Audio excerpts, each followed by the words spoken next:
You're a gold dealer in Cairo. It's the summer of 1324. Business is good, gold is scarce, prices are high, life makes sense. There's no stock ticker. There's no financial news channel. There is no way for you to know that your entire market is about to be destroyed. By one tourist. Because coming up the road from the west, right now, is a caravan that stretches past the horizon. 60,000 people, 12,000 attendants dressed in silk. Camels, hundreds of them, loaded with gold dust and gold bars. And at the center of it all, one man on a horse, handing out gold to strangers the way your auntie hands out rice at a wedding. By the time this man leaves Cairo, he will have given away and spent so much gold that the price of gold itself collapses. Not for a week. The Arab historian al-Umari, who interviewed people who were there, wrote that the market still hadn't recovered 12 years later. One man, one visit, a 12-year market crash caused by generosity. His name was Mansa Musa, king of Mali, and depending on which economist you ask, he may have been the richest human being who has ever lived. Richer than kings, richer than emperors, richer, adjusted however you like, than any billionaire on today's lists. So, how did an African king get that rich? Where did the money actually come from? And what did he do with it? The answer is so much smarter than he found gold. Let's get into it. First, rewind. Mali. Not the small country on today's map. The empire. In the 1300s, Mali stretched about 2,000 kilometers across West Africa, from the Atlantic coast deep into the interior, an empire you could hide most of Western Europe inside. It was founded a century before Musa by a legendary king named Sundiata Keita, the Lion King. And yes, if that name pattern feels familiar, the resemblance to a certain movie has been noted by basically everyone. And here's a detail about how Musa even became king, because it's too good to skip. Musa was the deputy of the previous emperor, Abu Bakr II, a man who became obsessed with a question. What's on the other side of the Atlantic Ocean? According to Musa's own account told in Cairo, Abu Bakr outfitted 2,000 ships, sailed west into the open Atlantic, and never came back. The deputy stays home, the king sails into the sunset, and just like that, Musa inherits an empire. Possibly the only person in history who became the richest man alive because his boss went on a boat trip. Now, the money. Mansa Musa's wealth stood on 3 legs, and each one is a masterclass. Leg 1, gold. The gold fields of Bambouk and Bouré sat within Mali's reach, and here's the number that matters. In Musa's era, West Africa was producing roughly half of all the gold circulating in the Old World. Half. Every second gold coin from Cairo to London, statistically speaking, began its life as dust in a West African riverbed. And the empire ran a clever system. Nuggets belonged to the king, gold dust flowed as currency. The king's treasury literally grew every time the ground was touched. Quick detour, because the gold trade itself was one of history's strangest markets. The actual miners, known to outsiders as the Wangara, kept their gold fields' location a total secret for centuries. Arab traders wrote about a silent trade. Merchants would leave goods on a riverbank, retreat out of sight, and the gold miners would come, place gold beside the goods, and retreat in turn. Offers went back and forth, without the two sides ever meeting face to face. Empires rose and fell trying to find the source of the gold. Nobody ever cracked it. The greatest trade secret in African history stayed a secret. Leg 2, salt. We covered this in the Timbuktu video, but it bears repeating because it's the weirdest economy on Earth. In the Sahara, salt was so precious it was cut into slabs and traded like currency. At times, weight for weight against gold. The mines at Taghaza, deep in the desert, were so remote that buildings there were constructed from salt blocks. Mali controlled the routes, control the salt and the gold, and you control both things everyone needs and everything everyone wants. Leg 3. And this is the real genius. Taxes.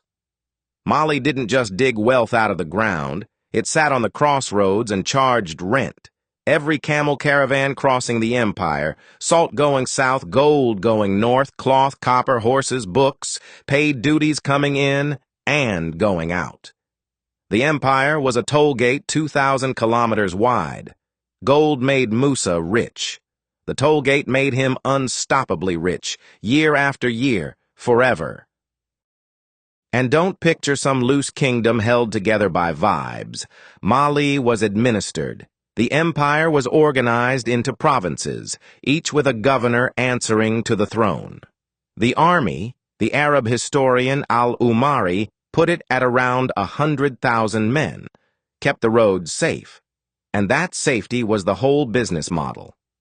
The traveler Ibn Battuta, the man who journeyed further than Marco Polo, visited Mali and wrote something remarkable. Of all the lands he had seen, here a traveler had, quote, no fear of robbers, complete security across 2,000 kilometers of Africa in the 1300s. That's not luck. That's governance, and it's what made every caravan willing to pay the toll. And how do we even know these stories? Partly from Arab historians, but also from a profession West Africa invented for exactly this job. The griots. Court historians, poets, and musicians in one, living libraries who memorized the deeds of kings, the genealogies of families, entire centuries of history, and performed them from memory, father to son, mother to daughter, for 700 years. The Epic of Sundiata, the founding story of Musa's own empire, survived not on paper but in people. When your empire employs professional rememberers, you understand something deep, that history is not what happened. History is what gets kept. So that's the money machine. Now, for the moment that made him immortal. In 1324, Mansa Musa, a devout Muslim, set out on the Hajj, the pilgrimage to Mecca. Kings had made the Hajj before. Nobody had ever made it like this. The caravan. 60,000 people, by the accounts that reached the Arab historians. 12,000 personal attendants in brocade and Yemeni silk. 500 heralds carrying staffs of gold marching ahead of him. Camel after camel loaded with gold. One chronicler claims each of the attendants at the front carried gold bars weighing about 4 pounds. Was every number exact? Probably embellished. Medieval chroniclers loved a big number the way YouTube loves a big thumbnail, but the economic damage we can verify, which brings us back to Cairo. Now, feeding 60,000 people across 4,000 kilometers of desert is its own miracle, and the caravan was basically a moving city. Advance parties rode ahead to dig out wells. Herds of animals traveled with the column as walking food supply. Markets sprang up wherever they camped. Local traders sprinting to sell to 60,000 customers who paid in gold and did not haggle. By the time the caravan reached Cairo, its reputation had arrived weeks earlier. The city was waiting. The gold dealers, bless them, had no idea what was coming. And the scene when he reached the Sultan of Egypt is one of history's great diplomatic standoffs. Protocol demanded that visitors kiss the ground before the Sultan. Musa, the richest man alive, a king who answered to no one, was not going to do that. The officials insisted. Musa declined, politely, repeatedly. The compromise he finally found was elegant. He bowed and declared he was prostrating himself before God, not the Sultan. Everyone kept their dignity, the meeting went beautifully, and the Sultan sent him off loaded with honors. The man could negotiate a room as smoothly as he could crash a market. Musa arrived in Cairo and started giving. Gold to officials, gold to scholars, gold to the poor, gold to, apparently, more or less anyone who made eye contact. He bought supplies without haggling. His entourage shopped like the money was infinite, because for all practical purposes, it was. And the market did what markets do when supply explodes. It collapsed. Al-Umari, writing from interviews in Cairo, recorded that the gold mythcall, stable for years, dropped in value and remained cheap 12 years after the visit. Economists still cite this as maybe the only time in recorded history one individual, by personal spending, single-handedly crashed the price of gold across an entire region. Then, and I need you to appreciate the flex hidden inside this disaster, on his way home, Musa realized Cairo's crash was hurting people. So what did he do? He borrowed gold back from Cairo's lenders at high interest to help pull the price back up. Think about that. He crashed the market by spending, then propped it back up by borrowing. One man, operating as a one-person central bank, running monetary policy on the largest city in Africa, by accident. The journey home might matter even more than the journey out, because Musa came back building. On the way, his empire took in the city of Gao on the Niger Bend, and he brought home a souvenir no one expected, an architect, Al-Sahili, a poet and designer he'd met on the pilgrimage, who introduced grand construction in burnt brick to the region. The result was a building boom along the Niger, mosques, palaces, study halls.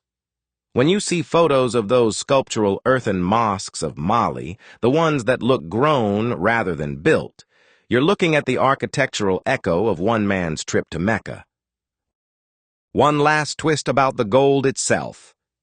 Where do you think it all went? Follow it. West African gold crossed the desert, entered the mints of North Africa and Europe, and became the coins in Mediterranean pockets. For centuries, European currencies literally ran on African gold, the florins and ducats that funded cathedrals, banks, voyages, and eventually the Renaissance itself had, statistically, a strong chance of having started as dust in a Malian riverbed. So the next time someone paints Africa as outside the world economy, remember that for a very long stretch of history, Africa was the world economy's engine room. Europe just printed its name on the output. Word spread. It reached Europe.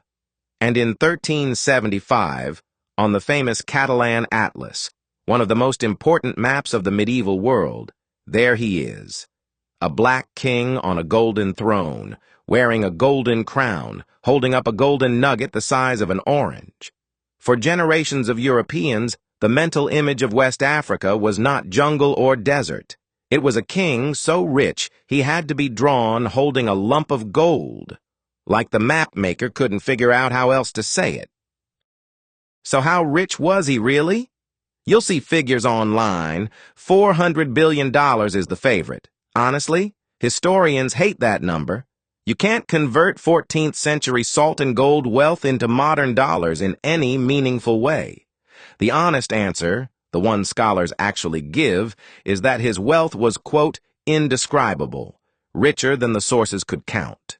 When the people whose whole job is counting give up and write indescribable, that's the number. But here's the part I actually want you to take home. Because the gold is not what history kept. On that same Hajj, Musa saw the great cities of learning, and he came back with an idea more valuable than everything in his caravan. He came back with scholars, architects, and crates of books. He built the Jinguaraber Mosque in Timbuktu, still standing today, 700 years of desert storms later. He funded the schools that became the Sankore University system. He took a trading town and turned it into the intellectual capital of Africa, the city of 700,000 manuscripts we told you about last time.